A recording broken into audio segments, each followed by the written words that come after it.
Morning students, मैं उमेश चौधरी आपको लेकर आया हूँ अनसीन पैसेज की एक क्लास। अनसीन पैसेज पार्ट 1 मैंने स्टार्ट कर दिया था कि किस तरह से अनसीन पैसेज एग्जाम में पूछा जाता है। तो how can we answer all the questions which are based on seen और अनसीन पैसेज, कि किस तरह से हम प्रश्नों का जवाब देते हैं और कैसे सॉल्व करते हैं हम किसी पैसेज को। सबसे पहले मैंने आपसे कहा था कि पैसेज के 3 हिस्से आपको करने होंगे, 3 स्तर पे पैसेज सॉल्व करना होगा। फर्स्ट जो स्टेप होगा that will be a thorough study of the passage, पूर्ण अध्ययन करना होगा आपको गद्यांश का।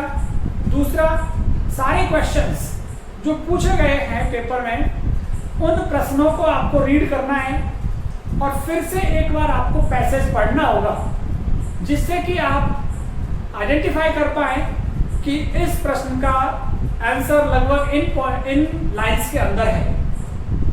जब आपको लगभग लाइनें मिल जाएं तो क्या करना है, आपको उन लाइनों को अपनी स्वयं की लैंग्वेज में लिखना है।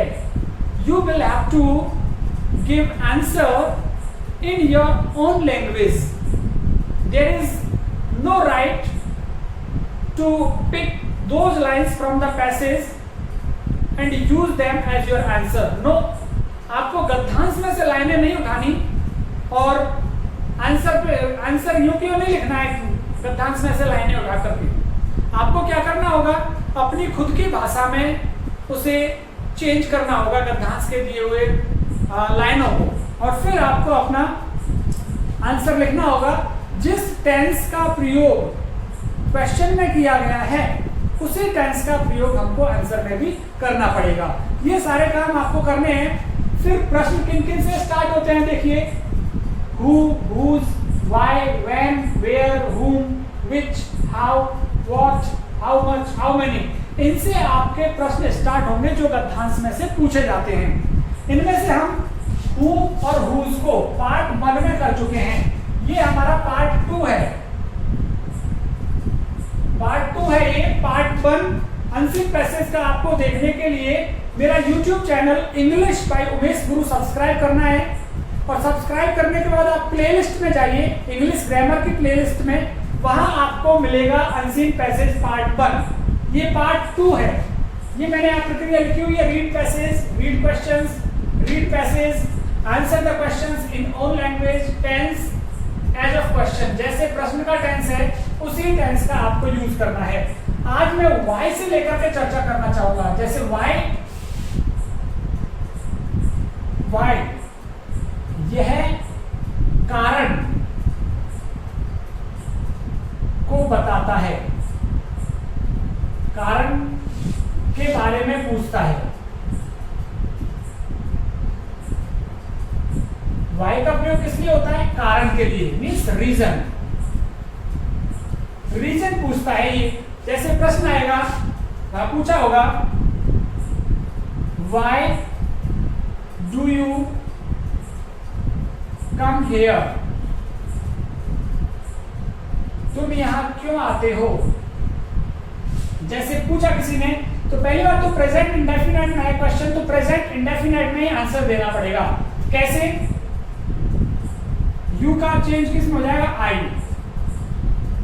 आई कम हियर, मैं यहां आता हूं, टू गेट एजुकेशन, शिक्षा पाने के लिए। इसको दूसरे तरीके से भी हम दे सकते हैं, आई कम हियर बिकॉज, क्योंकि, I want to get education.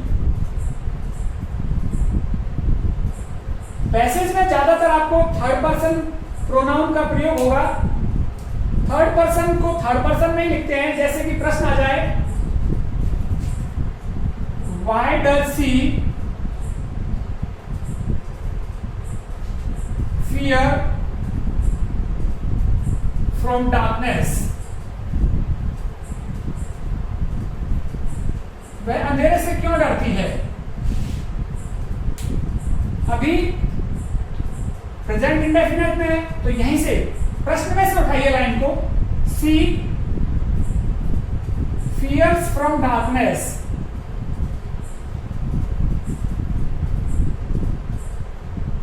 यहां तक तो प्रश्न में से, हमेशा प्रश्न में से उठाइए आप लाइन को। जैसे ही आप क्वेश्चन का जवाब देने लगेंगे तो प्रश्न में से ही उठाइए लाइन, और जिस टेंस में वो दिया हुआ है प्रश्न उसी टेंस में दीजिए। She fears from darkness because she does not like it.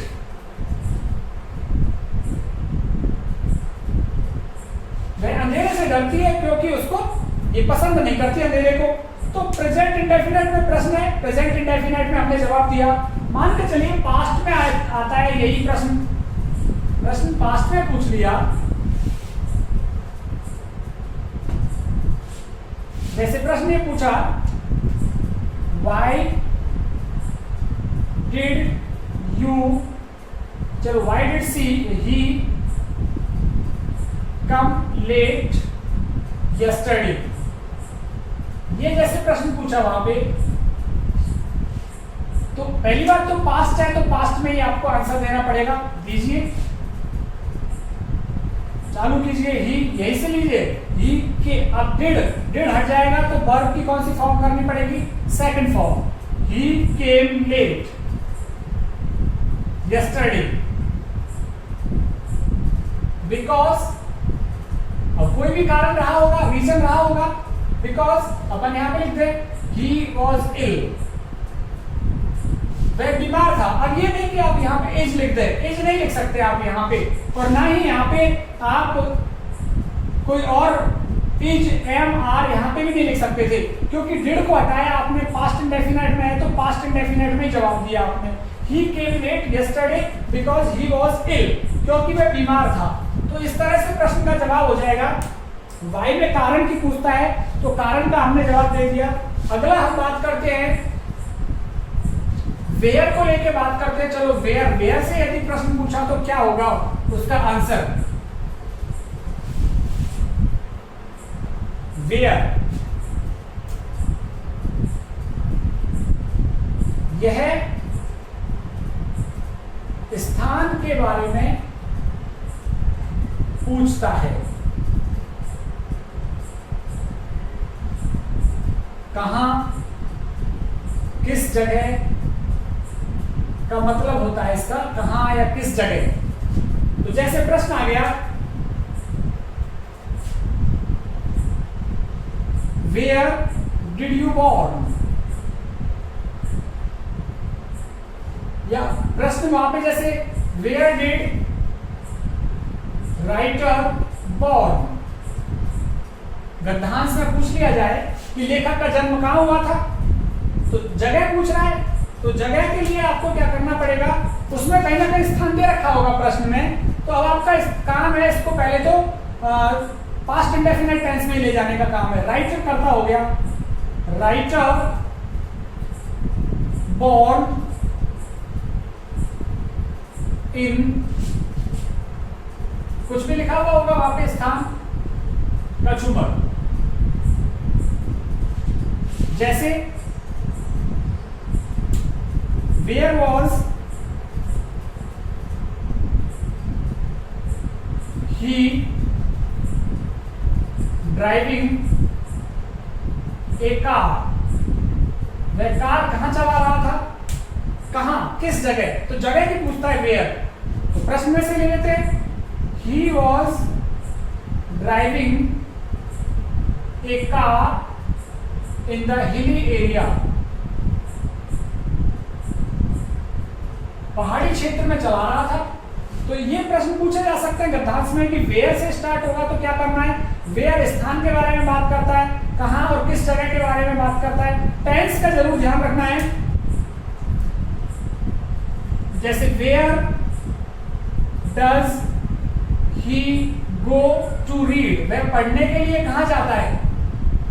तो यहां पे प्रेजेंट में आया है तो प्रेजेंट में आएगा, तो डज आता है तो वर्ब में क्या करते हैं, एस या ईएस लगाते हैं। टेंस आप देख लेना एक बार, मैंने वीडियो डाले हुए हैं टेंस के, तो इसका जवाब कैसे स्टार्ट होगा, he goes to read to Jaipur, वह जयपुर पढ़ने जाता है। ये हो गया। तो वेयर में क्या करता है, स्थान बताता है।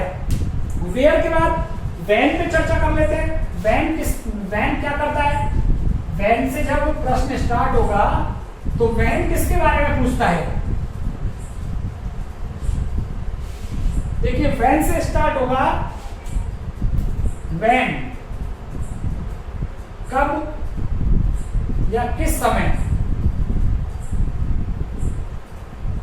तो इसमें हम लिखेंगे कि यह टाइम के बारे में पूछता है। किसके बारे में पूछता है, टाइम के बारे में पूछता है व्हेन।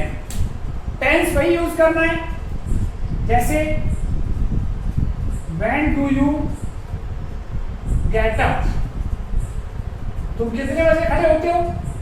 तो यू को तो किसमें चेंज कर देंगे, आई में, क्योंकि जवाब देंगे ना तुम कब खड़े होते हो, तो यही तो कहूंगा मैं 4 बजे खड़ा होता हूं। तो I get up at 4 AM, मैं 4 बजे खड़ा होता हूं। अभी मान के चलिए यहाँ पे यू नहीं होता और यहाँ पे होता सी, तो यहाँ पे क्या आता फिर does, when does she get up. तो फिर इसका कैसे बनाते हैं अपन, सी गेट्स अप एट 4 AM, क्योंकि जब भी डज आएगा ना और डज को आप वाक्य में से हटाएंगे तो वर्ब में आपको एस या ईएस जोड़ना पड़ता है। ये प्रेजेंट इंडेफिनिट का मेरा वीडियो आप देखिएगा कि किस तरह से एस या ईएस जोड़ना पड़ता है। जैसे when did you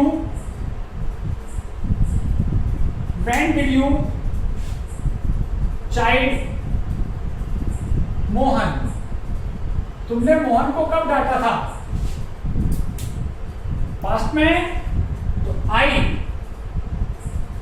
चाइल्ड, मैंने डांटा था मोहन ऑन लास्ट संडे, पिछले रविवार को डांटा था मैंने मोहन को। तो फुल स्टॉप। तो आपने देखा होगा कि पास्ट में आया है तो यहां पे पास्ट आ गया। अगर फ्यूचर में आया जैसे when will he go to Jaipur, वह जयपुर कब जाएगा, तो फ्यूचर में जवाब दीजिए इसका। कैसे, he will go to Jaipur on next Monday, अगले सोमवार को जाएगा। समय बता दिया। तो वैन में क्या बताते हैं, वैन में समय बताते हैं। और हमेशा टेंस वही यूज करना है जिस टेंस का प्रयोग प्रश्न में हुआ है। अब देखिए whom को लीजिए, whom से यदि प्रश्न आया तो कैसे होगा। whom का मतलब है किसका, किसको, whom किससे या किसको, व्यक्ति के लिए यूज होता है ये, व्यक्ति के लिए, और किसी के लिए यूज नहीं होगा, व्यक्ति के लिए यूज होता है। जैसे whom did she call, किसको बुलाया उसने, तो she called her teachers, उसने अपने टीचर्स को बुलाया था। तो आ गया ना टीचर्स, व्यक्ति आ गया। जैसे whom did you help yesterday,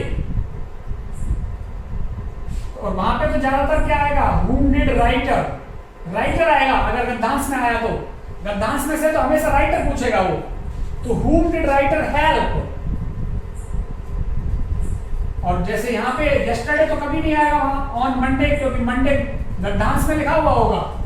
तो अब यहीं से लीजिए आप, writer helped on, writer helped Mahesh and his friends, क्योंकि समय को सबसे बाद में लिखते हैं, ऑन मंडे। इस तरह से whom से प्रश्न आएगा तो वो किसके बारे में बात करता है, व्यक्ति के बारे में बात करता है। वेयर हो गया, यहाँ पे हमने वैन को कर लिया है, वेयर को कर लिया है, हुम कर लिया, विच। विच देखिए आप, विच का प्रयोग व्यक्ति के लिए भी हो जाता है प्रश्न में, और हर किसी चीज के लिए हो जाता है विच का प्रयोग। व्यक्ति, वस्तु, जानवर के लिए भी हो जाता है विच का प्रयोग। विच,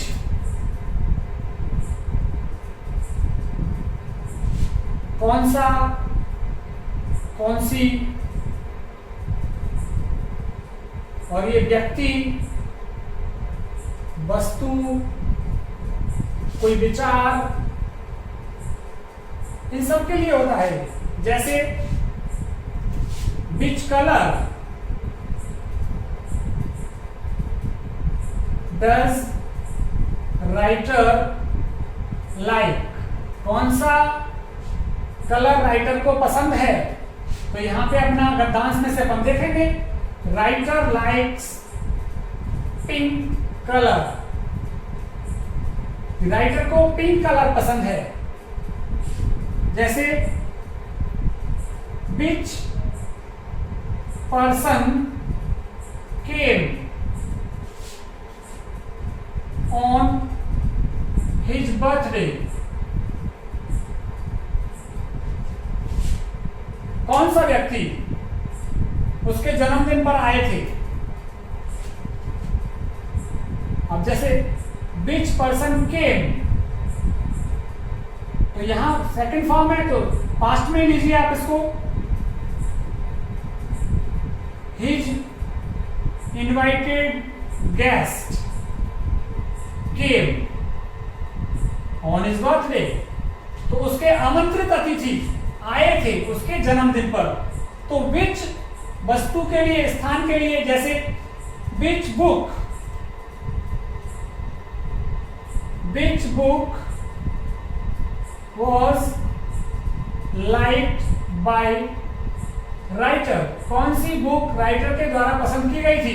ये पैसिव में लिखा हुआ है, तो यहां पे कैसे लिखेंगे इसको, कोई बुक होगी वहां पे, जैसे फ्रीडम फाइटर, ये बुक का नाम है, मैंने ऐसे ही बता दिया है। Freedom fighter was liked by writer। तो इस तरह से आपने देखा कि विच का प्रयोग व्यक्ति के लिए भी हो जाता है, वस्तु के लिए भी हो जाता है, स्थान के लिए भी हो जाता है। तो विच यहां पे हो गया। हाउ, हाउ का प्रयोग देखना है हमको, हाउ इज कैसे, कैसे, कैसे को देखिए आप,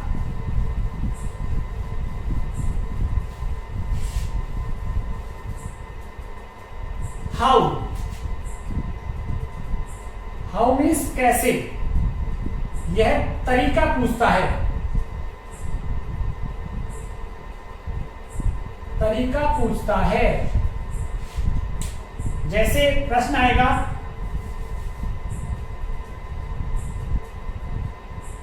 how did writer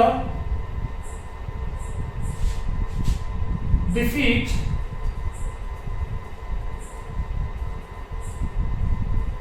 the tiger. जैसे इस गद्यांश में बाघ की और लेखक की लड़ाई हुई होगी, मान के चले, तो इसने पूछा है हाउ डिड, कैसे, कैसे लेखक ने बाघ को हराया था। तो कैसे तरीका पूछा है यहाँ पे, तो वो तरीका वहां पे गद्यांश में लिख रहा होगा, और हम क्या करेंगे, इसको पास्ट में लेके चलेंगे। राइटर डिफीटेड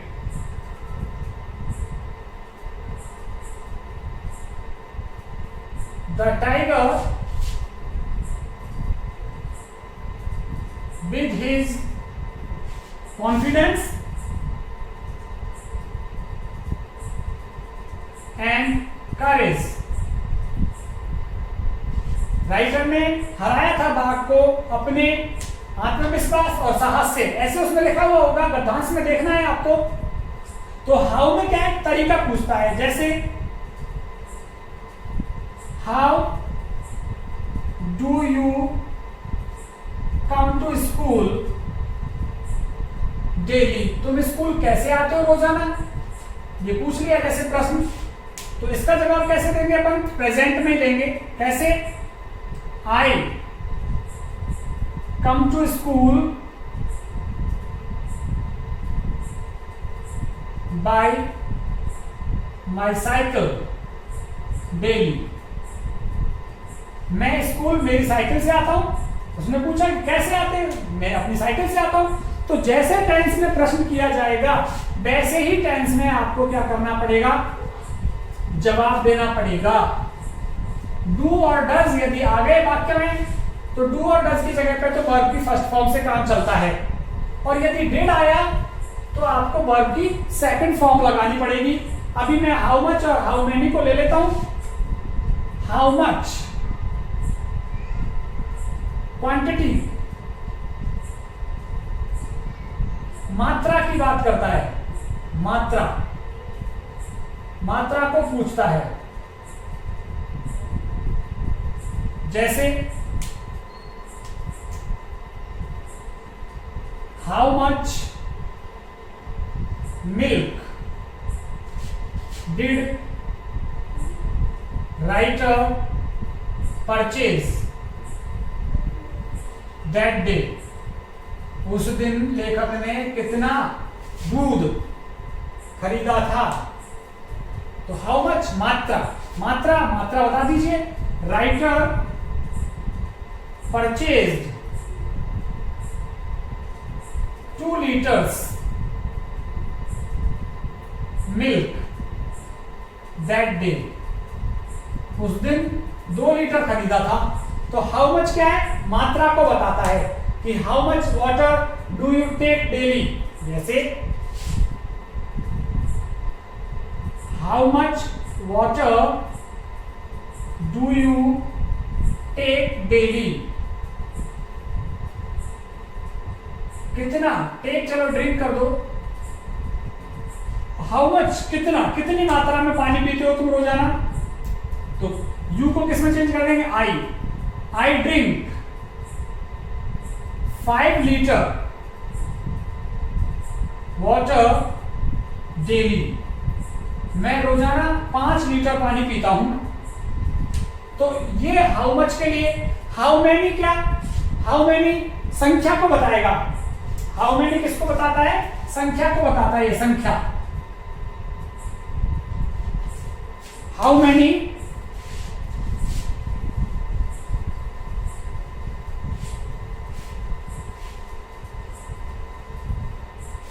जैसे how many players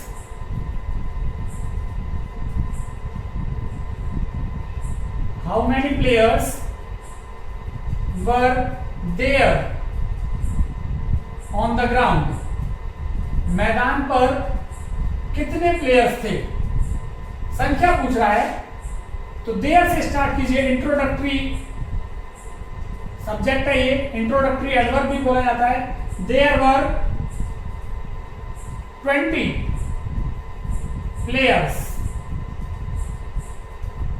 on the ground. तो ग्राउंड पर कितने प्लेयर्स थे, इस तरह से संख्या बता दी जाएगी। तो how much, how many, how, what, ये सारे प्रश्न आपसे पूछे जाएंगे। व्हाट मीन्स क्या, व्हाट मीन्स क्या होता है, क्या है, क्या। जैसे what will she do next day. अगले दिन वह क्या करेगी। क्या क्या पूछ रहा है, she will fight against a wrestler next day. अगले दिन वह एक रेसलर से लड़ेगी। व्हाट मीन्स क्या। तो क्या से पूछा जाएगा तो फिर क्या का जवाब दे देना है गद्यांश में से ढूंढ करके। तो ये सभी हमारे प्रश्न, इनसे स्टार्ट होंगे गद्यांश के प्रश्न, और इस तरह से आप गद्यांश के प्रश्नों को आसानी से हल कर सकेंगे।